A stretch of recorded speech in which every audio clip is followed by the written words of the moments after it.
Hey, girl. Hey, lovely. Okay, so hey, y'all. Thank you for joining me today for Tuesday's coffee break. I don't know about you, but I need it. Today was heavy on Zoom for about 2 hours straight in one meeting that another person added on to the end, and it just lengthened itself.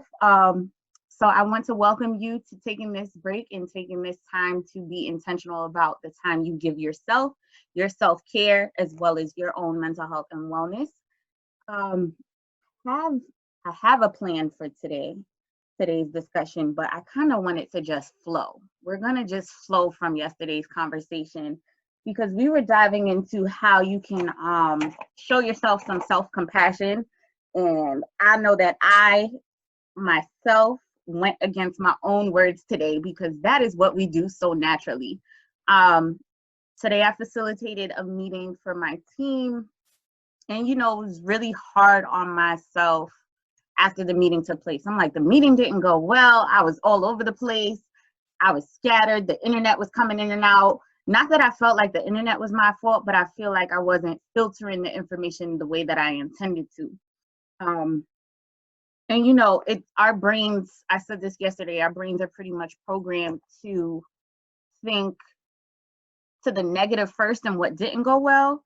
But in reality, when I sat back outside and just drank my tea, because I was just feeling all over the place, when I sat back and reflected on it, the team was actually really receptive to some of the new things that I was proposing, which is actually really exciting. So yes, Chrissy, that's exactly what it's called. So in the social work or mental health world, we call that negativity bias. I mean, it's when your brain filters through to see only the negative. It see the negative first, and that shines right on through, right in the forefront. So there were multiple things that went very well in the meeting, with the exception of the internet not being on my side, um, and feeling a little fatigued with trying to go through everything. But that's how we grow. So, how are y'all doing today? Was there, between yesterday, today, maybe even Sunday, was there a moment where you found yourself focused only on the things that went wrong? And what did you do? Were you aware of it at first? So jump to the chat, you can jump into the conversation. Hi, Sharday, welcome. Thank you for joining us today. Um, let's talk about it. When is the last time that a negative thought crept up on you and things actually went really well?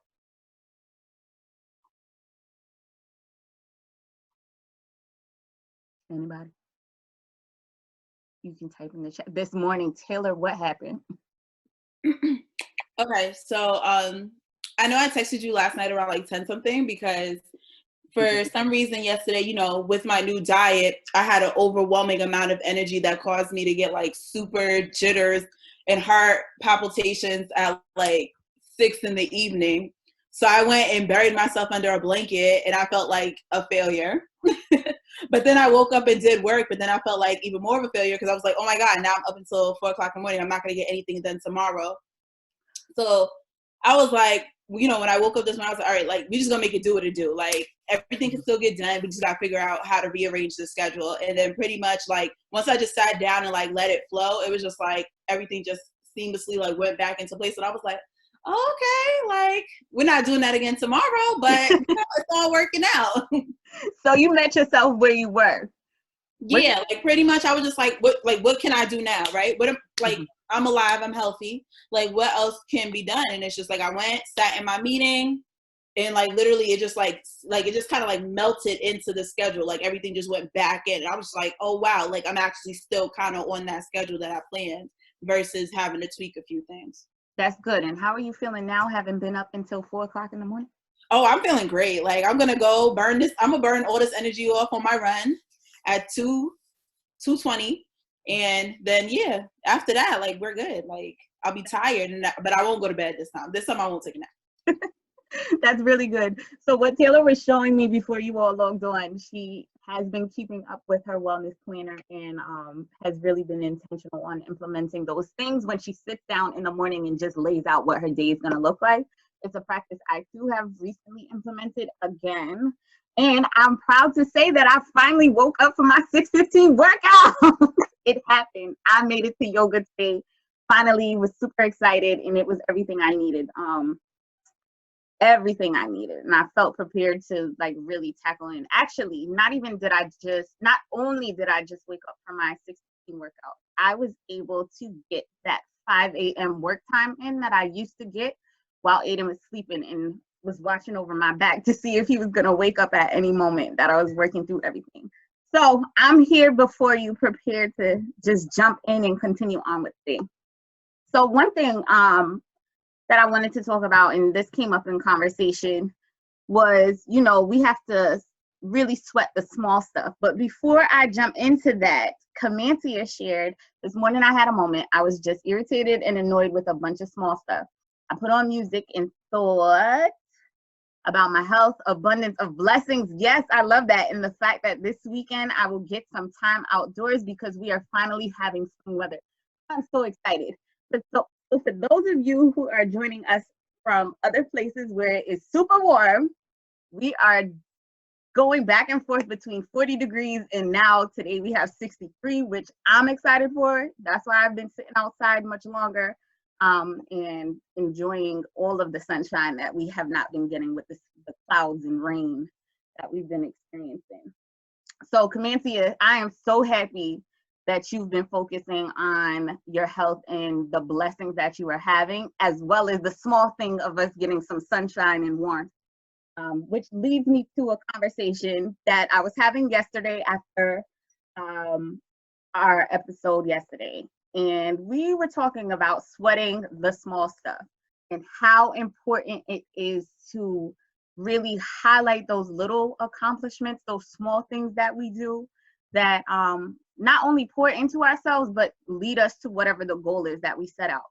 So for me, let me give you an example. For me to have been able to finally bounce back and wake up, but not only wake up for the workout, stay awake for the workout, because I thought about getting back into the bed, but also having that 45-minute work time that I had this morning, I felt like the day was done. I did everything that I needed to do today, because that's something I've been trying to make happen for 2 weeks now.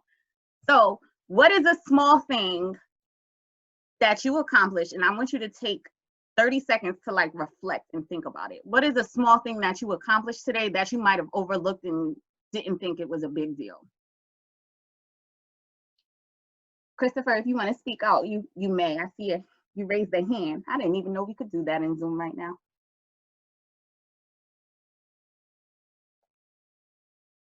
Not to sound gross, but I showered. I feel like that's a real accomplishment right now. Like a shower. There's no judgment here. And I need to retwist my hair, and that's a hurdle right there, because that's an item, just arms up, like. Alexis remembered her SPF. Kamari, were you still talking? I'm sorry. No, go ahead. Okay. Alexis, you remembered your SPF. That is actually really important, especially if you don't have your SPF in your facial moisturizer. I don't know what the weather is like in North Carolina, but I hope that you have warm weather, Alexis, down there, and aren't experiencing the inconsistency that we are. Camantia, you journaled. I love it. Chrissy, what did you do today? We're smutting the small stuff. Yeah, I finished most of my smoothie. My smoothies have not been that great, but today I finished most of it, like 95% of it. So that's growth. I'm just saying. It is, because yesterday's did not look appetizing at all. I'm sorry. Oh, gross. I can't add honey. It's like very strict on like the things I need to like put in it and stuff. But we're getting there. Tomorrow's the last day. Listen, and then you're going to want to do it all over again because you're going to see the results. So that's the best part about it. I'm rooting for you. After I get my pizza, my bagels, and my cheesesteaks, and all of that, then I'll think about it. And my alcohol, my wine, I miss my wine. And the coffee, all of it. I miss all of it. Girl, we'll talk about redoing this later. Okay, I support you. Okay, so after we sweat the small stuff, right? we're acknowledging that I did this amazing thing, this amazing small thing. Then we're going to come back and just, you know, shout ourselves out. We're going to constantly pour into ourselves and say, I did this, I did this, I did that. And you know what? I'm the bomb for doing it. I think about, what was that show that Gabrielle Union was on that got canceled and I felt like it shouldn't have been canceled, on BET? Yes.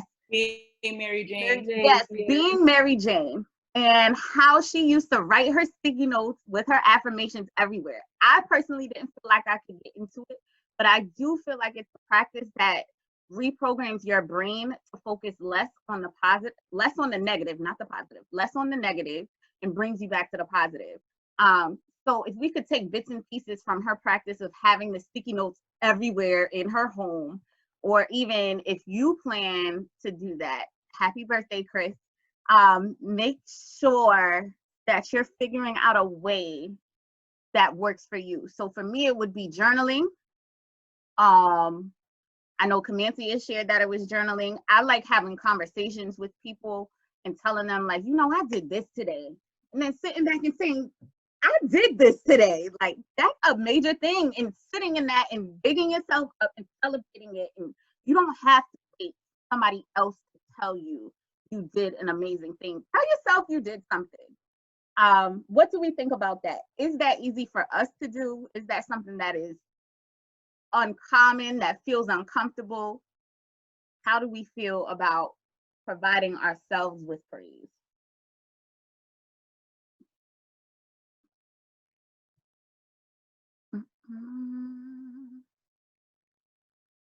And the reason why is because we want to get away from the external validation. When we are constantly looking for people outside of ourselves to pour into us and tell us, oh, you did a good job. Oh, you deserve a pat on the back. Oh, this and that. When it doesn't come, then we feel less of ourselves. Our self-esteem is shot. It's like, why is nobody noticing me? You don't need anybody outside of you to notice you. Kamari, did you have a comment? I mean, I was gonna say the exact same thing, to be honest. When you work in a restaurant, your chef doesn't give a shit if you did it right. If you did it wrong, you're always gonna get yelled at for it. But if you did it right, like, there's no comment whatsoever. Even if you did it perfect, even if you did it better than them, there's no comment for it. So you have to, like, for me, I always look at my work, and when I do a good job, I'm like, damn, bitch, you did that shit, you know?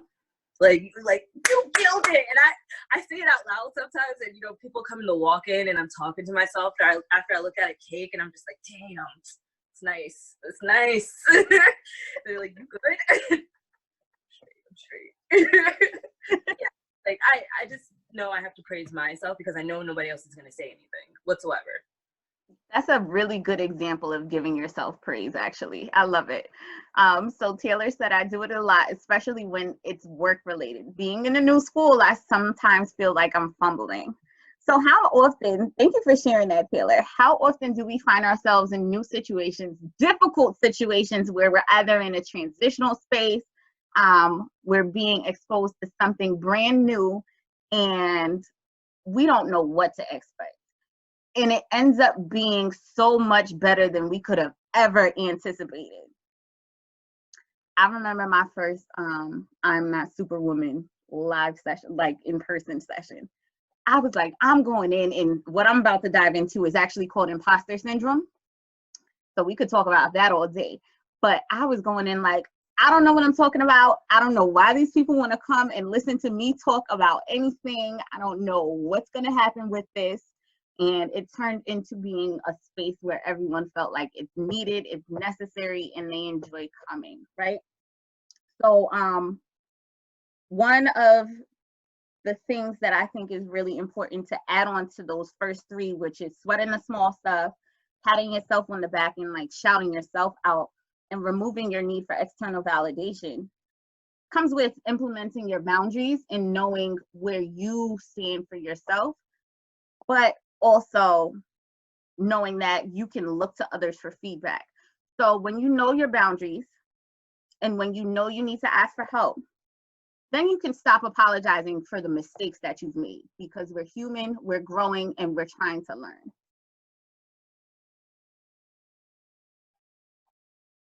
Sorry, I thought I saw something in the chat. So in order for us to stop seeking outside approval and improve our own self-esteem and confidence in the things that we do, it takes a daily practice of expressing gratitude to ourselves and pouring into ourselves. So what are some ways, I know Camanthea said that she journals, what are some ways that we extend the gratitude to ourselves? What are some ways that we pour into ourselves and actually acknowledge the things that we do well?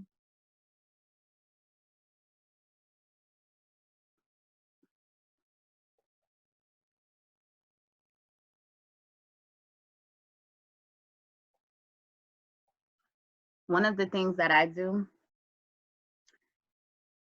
is highlight the things that I've accomplished on my task list instead of crossing it out.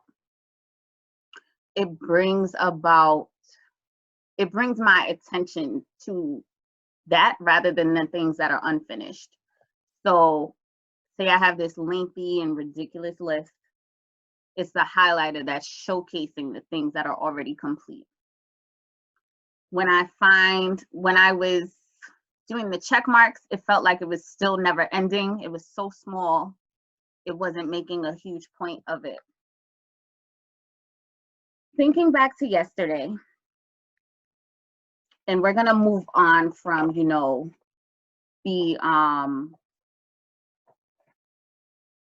sorry, lost my train of thought. We're gonna move on from be self-compassion a little bit and focus more on the things that we do on a day-to-day moving forward. But thinking back to yesterday and how we can create that change that we were talking about last week. Chrissy said she expresses gratitude outward. I need to work on, so you're expressing gratitude to others.